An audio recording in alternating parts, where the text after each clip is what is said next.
तालके सकण जे गोठ मीर खान लगारी जे रहवासन औरतुन पाक किताब खणी माड़ी जलबानी पुलिस जे ज़्यादतन खिलाफ नवाबशाह प्रेस क्लब बारा एहतजाजी मुज़ाहरो कंदे सिंध टीवी न्यूज़ सां ॻाल्हाईंदे चयो त हयो मुझे छोकरे ते तन मुझो एकड़ी तंद दीन दुनिया जी कमाण वारो एकड़ो बेडो बेगुनाह उन के चपड़ी व्यान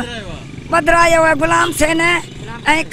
गुलाम कादर बदरायो है हकी चोर पंजा गोलिन 100 साल तोणी बे असी बदलाई हुई कुरान है असा के का खबर कोने न को जन्ने न को कने नेट में दिनऊ असा जो मुताबिक तई कुरान जे मुआबे असा जी पचर छडे वजन असा गरीब मिस्किन अटे जी आदुरती में जयूं असा के का खबर कोने यो पंजो खून थियो हां मंगराड़न जो खून थियो चंदानी जे घर वारे कयो आ शौकत हां असा उन के फांसा देन बेगुनाह दिने ने मते न को मना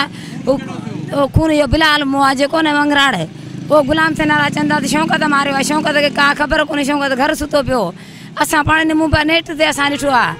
हाँ वो पुलिस आने रात जो असांजे घर में वीचारो पुलिस को पगाला के ना भजी आई मुझे नंढा नंढा बच्चा न कर दे ने मटन आई एकड़ो मां पी जो न को पी त न को चाचो न छा मसलो यो आ खून थी आ मंगराड़न जो बुधई असांजो पियो वेचारो एकड़ो जंजे पुछा हई सजो अयाल ओए ताते वो बुधई जने मजूरी करे पो बच्चा खाइन दिने न वते चंदा खून शौकत कयो आ जडी अग माड़ी जलबाणी जे हद में बिलावल मंगनार के कत्ल कयो जिनके वारसन इल्ज़ाम लगायो आ तो उनके शौकत मंगनार कत्ल कयो पर उन जा हिते माउ ज़ाल ऐं ॿार वेठा उन जो चवण आहे त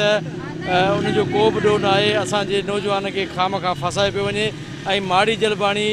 असांखे तंग करे रही आहे हिन मुतालबो कयो आहे त असां इंसाफ़ फराहम कयो वञे कैमरामैन रफ़ाकत आरे सां गॾु ज़ुल्फ़कार ख़ासि करे सिंध टीवी न्यूज़ नवाबशाह।